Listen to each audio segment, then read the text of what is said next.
Muito bem, jogador importante no esquema do Abel. A gente tem um provável time do Palmeiras para quinta-feira. Não sei se a pista está aí, porque tem dúvidas, principalmente pelo lado direito, né? Então seria Carlos Miguel, aí Kelvin, Giai ou Alan, que acabou de falar, Gustavo Gomes Murilo na zaga e Piquerez pela esquerda, aí Bruno Fux, Aníbal Moreno e Emiliano Martínez. A dúvida está entre esses três. E o Andréas ali mais para o lado esquerdo. Maurício ou Veiga, Felipe Anderson, Vitor Roque e Flaco Lopes. E aí, Léo, alguma pista favorável dessas dúvidas todas que o Abel tem pelo setor direito? Por que as dúvidas estão todas no setor direito? Eu posso até já entrar em detalhes com o nosso iPad, mas dando um palpite naquelas alternativas que a gente tinha ali, para mim ele vai com o Alan, se tiver condição física, porque no momento ele está treinando à parte, ou melhor, não está treinando, Aníbal Moreno e Maurício. Acho que naquelas três vagas ali que estão em disputa, eu acho que essas serão as escolhas de Abel Ferreira para o duelo contra a LDU. Já explico direitinho para o Aníbal tem um edema na coxa, não sabe se ele vai estar apto para... Ele participou de parte do treino. Peraí, não entendi. Alan e Alan, Aníbal. É o que você viu ali. Eu particularmente, que pedi para colocar o Alan, tá? Ele não é lateral direito. Sim, o Piquerez vai fechar ali como um terceiro. Exato. E eu me base para afirmar isso aqui, eu tiro como base o que ele fez no segundo tempo contra o São Paulo, que também era um time que atuava com 3 zagueiros. Ele colocou o Alan como um ala por ali. O São Paulo, no jogo de volta contra a LDU, usou o Rigoni nessa posição. Então eu acho que o Abel pode repetir parte disso. Não acho que Rafael Veiga vai começar o jogo, foi muito mal e não tem somado boas atuações, então por isso ele vai de Maurício. Cruzeiro foi mal também. Muito mal, então eu acredito que ele vai com o Maurício, até para ter 3 homens de frente. O Maurício já estou como o homem mais avançado do Palmeiras na temporada, como um segundo atacante. Acho que é um cara que pode ter uma presença importante. Na cabeça da área, acho que mora a principal dúvida de Abel Ferreira. Aníbal Moreno, se tiver condição física, joga. Emiliano foi muito mal na altitude, acho que perdeu pontos. O Abel até deixou isso público, que a missão do Emiliano na partida de ida era marcar o Vidiamil, autor de 2 gols da LDU. E o Fux tem jogado nessa posição como um cabeça de área, que alterna entre um cabeça de área e um terceiro homem no momento da saída. Então pode ser uma opção. No time ideal, eu acho que o Abel escalaria Aníbal Moreno. Eu acho que se o Fux jogar, ou seja, o Aníbal não jogando, acho que o Fux hoje é o segundo na fila aí. Está à frente do Emiliano Martínez por tudo isso que o Léo falou. A chance de o Alan jogar como um lateral, ala pelo lado direito, aumenta. Com o Bruno Fux jogando. Porque a gente viu claramente no jogo contra o Cruzeiro o Fux baixando entre os 2 zagueiros e liberando mais os laterais, né? E o Alan entrou muito bem no jogo contra o Cruzeiro. A jogada que resulta na expulsão do Fabrício Bruno é dele. Foi uma senhora a jogada, começa lá atrás, né? O Alan rende muito jogando pelo lado direito. Eu acho que ele rende mais por ali do que mais centralizado. Então, a mim não surpreenderia a escalação dele desde o início, não. Me corrijam se eu estiver errado, mas quando ele sobe, ele é praticamente um segundo volante, certo? Um meia com saída. Um ala. Quem você está falando? O Alan. Um ala pelo lado Depende direito. da posição que ele entra. Ele pode fazer mais de uma função. Mas ele rende mais Mas pelo quando lado ele direito. sobe da base, ele sobe como? Quando ele sobe da base, Isso. como um homem de meio de campo. Um segundo volante, certo? Porque eu imaginava o Alan por dentro, dando liberdade para o Andrés Pereira. Mas aquele não é um 5, né? Não, mas ele não precisa ser um 5. É que a função do 5 no Palmeiras ela é bem específica. É o cara que tem que entrar no meio dos 2 zagueiros para fazer esse Não, você vai... trabalho. Você vai... Não, a minha ideia é... Vamos pensar em 3 homens no meio para ficar mais fácil para quem está acompanhando, tá? Aníbal, Alan e Andrés. Acho que E serão... 3 na frente. Não, acho que serão 4 no meio. 4 jogadores no meio de campo e 2 à frente. Porque ele passou a jogar praticamente pelos lados do campo, né? Mais pelo lado direito. Eu acho que é a posição em que ele rende mais. Jogando como quase um ala ali pelo lado direito. Ali, na minha opinião, do que eu já vi do Alan, é ali onde ele vai melhor. Na Copa do Mundo de Clubes ele foi muito bem nessa posição aí. Agora, eu abri o programa com uma provocação aqui que eu quero que vocês me ajudem. O Palmeiras, na quinta-feira, ele vai precisar de 2 coisas. erro 0. 2, virada épica. Se não for assim, nada feito. Dentro dessa esquematização, que já o Léo, inclusive, vai mostrar no iPad aqui, como que isso na prática pode ser possível, Berna? Porque o Palmeiras vai ter que se fechar, mas vai ter que atacar. Quer dizer, no mesmo tempo que ele não pode tomar gol da LDU, ele tem que se abrir para fazer gol contra a LDU. É uma dicotomia aí, um paradoxo meio maluco que o torcedor vai ter que conviver ao longo do jogo, né? Acho que para entender o Palmeiras a gente precisa entender o que a LDU faz fora de casa, né? E a LDU fora de casa tem 2 momentos nesse mata-mata de Libertadores sob o comando do Thiago Nunes. Lembrando que na primeira fase, o técnico, fase de grupos, melhor dizendo, o técnico era o Vitamina Sanches, né? Contra o Botafogo, toma um gol no Engenhão logo aos 13 segundos, um gol do Arthur, e vai para cima. Joga o jogo. Contra o São Paulo foi diferente. Tinha uma vantagem de 2-0, foi um time que jogou mais fechado, finalizou super pouco, 4 vezes só, ante 20 finalizações do São Paulo, então adotou uma postura diferente. Então a gente olha para a LDU e vê um time capaz de jogar nas 2 frentes. Ser um time mais fechado ou ser uma equipe que se abra mais. Eu não acredito que vá se abrir, não. Então eu vou ver eu e vocês, né, evidentemente, vamos ver um Palmeiras atacando mais com a LDU, acho que mais retraída. Até porque a LDU não vai ter o Brian Ramírez, que é uma das válvulas de escape ali pelo lado esquerdo. Deve jogar o Estrada, eu acho. Eu apostaria nisso. O Djamil é um jogador versátil, ele pode recuar um pouco, assim como o Zugará, eles fizeram isso no jogo contra o São Paulo. Eles voltavam, Medina ficava um pouco mais à frente. Eu acho que é isso que a gente vai ver, pelo menos, nos primeiros 30 minutos. Aí, um Palmeiras sufocando a LDU. Porque é o seguinte, né, Ivan? O Palmeiras começa a jogar contra o relógio, o melhor dos mundos seria fazer um gol com 5, 10 minutos, sei lá, mais ou menos daí. E o dilema é o seguinte, não pode tomar gol. Tomou gol, acabou. Eu acho que o aspecto mental vai contar bastante, porque o Palmeiras, nos últimos jogos, tirando essa partida contra o Cruzeiro, conseguiu placares interessantes ou gols, assim, quantidade de gols, a quantidade necessária para ele poder passar pela LDU na Libertadores. Porém, uma coisa é você ter a necessidade de fazer 3, 4 gols, né? Você entrar em campo com essa responsabilidade, com essa pressão. Eu acho que o aspecto mental vai contar bastante. Eu não gostei do Palmeiras contra o Cruzeiro, por exemplo. Eu esperava mais. Mas ali nós até comentamos ontem que o cansaço, ele realmente atrapalhou o time. Eu não sei se... Você falou em algo importante, que é a questão mental, de repente, a cabeça já na quarta-feira. Porque assim, a sequência eu vou para uma decisão contra o Flamengo, taca. Eu vou para uma decisão contra a LDU, taca. Eu vou para uma decisão contra o Cruzeiro, não consigo vencer em casa. E agora eu tenho uma decisão contra a LDU. Mas eu não vejo a confiança do Palmeiras abalada no momento. Mas joga menos do que pode. Mas aqui o recorte é muito pequeno. Não, é pequeno. O Palmeiras jogou bem. Mas eu acho que é porque o melhor os jogos jogo desses exigem muito. todos aí foi contra o Flamengo. Flamengo Mas eu acho que é porque os jogos exigem muito. Eu não tô aqui diminuindo o Palmeiras. Eu só acho que são confrontos difíceis, que vão exigir mais do time. Acho que faz sentido. Mas acho que na ordem dos fatores ali, o fator físico, para mim, é o número 1, e o mental que o Berna colocou também é bem importante. É difícil você cobrar dos caras que eles tenham um compromisso pelo Campeonato Brasileiro, por mais importante que seja, com um Everest para escalar na quinta-feira e que eles estejam totalmente focados e recuperados depois de uma longa viagem para enfrentar a LDU para um jogo contra o Cruzeiro da reta final do Campeonato Brasileiro. Então, acho que são situações diferentes. Eu já posso entrar em detalhes aqui ou você vai segurar um pouco? Não, eu só estou pensando o seguinte, porque o Palmeiras, durante um tempo, fala, time da virada, time do amor, não sei o quê. Algumas coisas davam certo em se tratando de reação do time. Às vezes pegava alguém do banco, colocava dentro do time, estava perdendo lá por 1-0, não sei o que tal, no segundo tempo virava o jogo.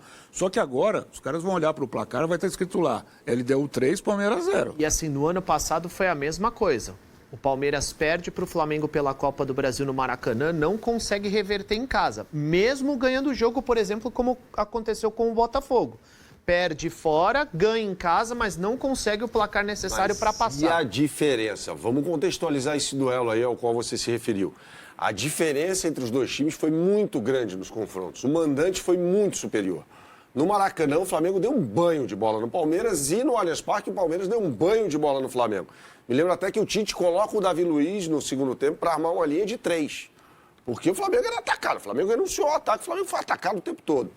Se acontecer isso, se a superioridade do Palmeiras for tão abissal, acentuada, como foi daquela vez, grande chance de o Palmeiras passar. Grande chance de o Palmeiras passar. A questão agora é que o Palmeiras precisa fazer pelo menos 3 gols para levar para os pênaltis. Naquele caso, precisava de 2. E o retrospecto do Palmeiras em cobranças de pênalti é muito ruim. Tem o Carlos Miguel no gol ali, mas acho que o problema maior, como você já disse aqui, está nos batedores do Palmeiras. Então, veremos. Também é verdade que o Palmeiras mudou bastante o seu elenco. Então, digamos que boa parte desses caras que estarão em campo aqui ainda não teve contato com esse tipo de situação em que o Palmeiras terá cobranças de penalidades máximas se o Palmeiras vencer por 3-0. 4-0 para o Palmeiras avança direto à decisão. E tem a questão física, é sempre importante ressaltar e sublinhar isso. A LDU não jogou no final de semana. Tinha um clássico, aliás, contra o Independiente Del Valle. E a Federação Equatoriana deu descanso para os dois.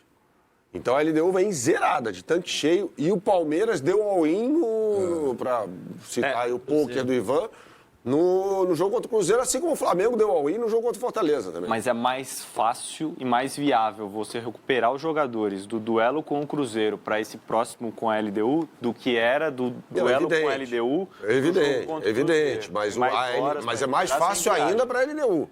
Nesse aspecto que a LDU não jogou. Com certeza. Mas eu acho que na parte física o Palmeiras estará bem preparado para o duelo com a LDU. Acho que tem outra. Agora, quem atribuiu parte da vitória da LDU por 3-0 na altitude, tem que lembrar o seguinte: São Paulo também tem altitude. Esse é um detalhe importante. São Paulo não está ao nível do mar. Porque muita gente fala, não, eles compensam porque agora eles vão jogar. Eles não vão jogar ao nível do mar. São Paulo são quase 800 metros de altitude. E eu falo isso baseado, inclusive, no estudo da Fórmula 1, que saiu esse fim de semana. Esse fim de semana a gente teve o Grande Prêmio do México, na Cidade do México, que são 2.280 metros, mais ou menos. Sabe qual é o segundo Grande Prêmio no mundo com a maior altitude? São Paulo. Até o pneu tem uma calibragem diferente. Tudo é diferente, o acerto dos carros. No México isso é mais claro, mas em São Paulo tem isso. E aí fizeram uma tabela com os grandes prêmios mais altos do mundo, em termos de altitude. Primeiro, Cidade do México, semana passada. Próximo, São Paulo. Então, assim, a altitude mexe com as pessoas e agora pode esquecer, porque a LDU vai vir confortável para jogar em São Paulo. Não está no nível do mar. Então, esse não é problema, não é desculpa para eles, que tem um técnico brasileiro e que sabe o quanto a altitude mexe com o psicológico dos brasileiros. Vamos lá, Léo, vamos tentar mostrar no campinho aqui digital? Vamos pro nosso campinho para tentar mostrar o que Abel Ferreira pode fazer para esse duelo com a LDU. Para mim, Abel Ferreira vai surpreender no duelo contra a LDU com boa parte dessa escalação aqui. Então, há uma dúvida quanto a Aníbal Moreno, se ele será o cabeça de área, não está 100% ainda, mas acho que se ele tiver a mínima condição de atuar, ele será titular do lado do Palmeiras. O que o Abel pode fazer com esses caras que estão em campo aqui? Gomes, Murilo ou Fux, porque no segundo tempo do duelo contra o São Paulo, ele usou o Fux por ser um melhor passador, vai ser um jogo em que o Palmeiras tende a ter muito a posse, vai ter que encontrar espaços vazios na defesa da LDU, então esse cara aqui pode eventualmente ser o Fux. Você trabalha com 2 zagueiros? Trabalho com 2 zagueiros. Acho que o Abel vai abrir mão de uma sobra maior que ele poderia ter atrás.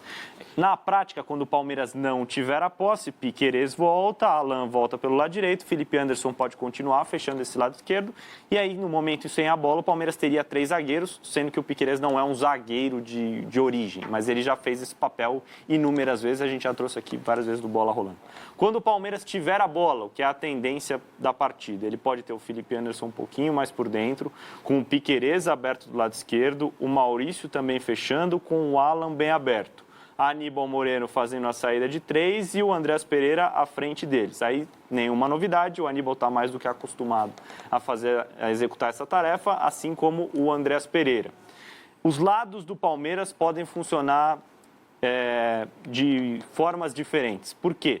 O Alan é um jogador canhoto, então ele pode te entregar um drible, 1 contra 1, dele é forte, é um dos poucos no elenco do Palmeiras que tem essa capacidade de drible, pode trazer para dentro para um movimento contrário do Maurício de ataque ao espaço, algo que o Maurício faz muito bem, para incomodar o trio de zaga da LDU. A LDU atua com 3 zagueiros. Então a ideia, ao ter Maurício, Vitor Roque e Flaco, é não dar conforto para nenhum deles. Sempre atormentar, seja no momento de marcar pressão na saída de bola, em que o Palmeiras deve encaixar homem a homem, um homem do Palmeiras para um da LDU, e do lado esquerdo você teria um lado um pouquinho diferente, em que você tem o Piquerez, que é canhoto, então a tendência é ele chegar na linha de fundo ou perto dessa região do campo e executar um cruzamento para a área. Algo que não deve acontecer da mesma forma do lado direito, porque o Alan vai trazer para trás, para dentro, para executar um cruzamento com uma outra angulação, como a gente faz. A bola vai, como a gente fala, a bola vai chegar de forma diferente a Vitor Roque, Flaco Lopes e Maurício. Com o Felipe Anderson, ora flutuando por dentro, ora por fora e trocando com o Piquerez. Eu imagino o Palmeiras dessa forma, não sei se os companheiros têm algo a acrescentar. Olivan. Não, eu acho que é por aí. A novidade mesmo seria o Alan, que tem pedido passagem, né? Ele tem entrado bem e pode ser uma alternativa porque o Maurício caiu de produção e talvez porque o Veiga hoje já não seja mais o mesmo. Já teve todas as chances possíveis. Exatamente. Mas ainda assim eu entendo que é um jogador importante. Mas eu gosto do Veiga mais próximo do gol, né? O Veiga não é um articulador. O Veiga é um cara que tem boa finalização, ele consegue pifar bem. Mas, claro, já não é mais o mesmo. Então é até natural que ele use o Alan, que está pedindo passagem. Ou Sousa. Alguma coisa poderia surpreender o Thiago Nunes? Tipo, uma carta na manga que o Abel tiraria para tentar quebrar um pouco o esquema do... O Alan seria uma surpresa. Não uma surpresa, uma novidade. Mas, assim, é um jogador que vem entrando muito bem. O Kelvin, para mim, não está jogando bem.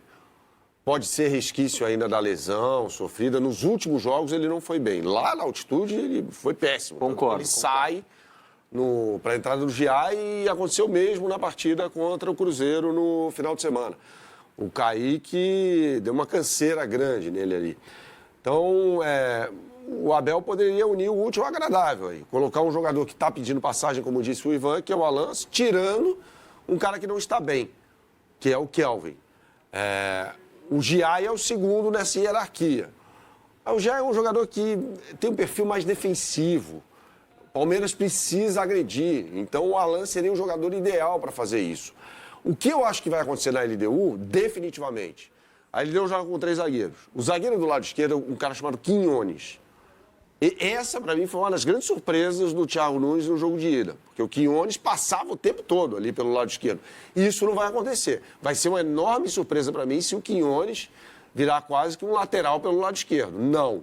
Ele vai ser um jogador para fechar uma linha com 3 jogadores, e aí alguém, não vai ser o Brian Ramírez, alguém vai baixar pelo lado esquerdo para fazer uma linha de 5, defensiva. Eu acho que vai ser isso que vai acontecer com a LDU. E aí o Palmeiras precisa de agressividade, contundência. E o Alan vai entregar mais contundência do que o E aí, no caso, para o jogo, o Vidjamil ficaria sozinho, porque a LDU vai se trancar lá atrás. Não, o Vidjamil vai jogar, eu acho, vai ser assim. Os 3... Já citaram, a AD, precisa ver quem vai jogar pelo lado direito, foi o Mina, AD centralizado, Mina pelo lado direito e Quinones pelo lado esquerdo. Aí Grueso e Minda, provavelmente, à frente dos zagueiros, Vidjamil e Azulgaray baixando bastante e Medina na frente. O Cornejo estava suspenso no primeiro jogo, ele vai ficar então, mas de repente ele pode ganhar a vaga do Minda. A LDU joga com o resultado debaixo do braço. Exato. Eu acho grande chance de a LDU armar defensivamente. Isso vai acontecer muito durante o jogo, a postura mais defensiva, a formação mais defensiva da LDU, num 5-4-1. Acho bem provável. Esse um é o Vidjamil. Não, esse um é o Medina. O Vidjamil é o meia. Nos próximos dias eu vou trazer o que a LDU fez diante do São Paulo e que eu acho que vai se repetir diante do Palmeiras, como o Berna já adiantou. A gente vai trazer isso em detalhes, o jogo do Palmeiras é na quinta, hoje ainda é terça-feira, então nos próximos dias, até no nosso campinho, a gente vai colocar a provável LDU, como o Palmeiras vai trabalhar com os encaixes. Hoje é só uma prévia.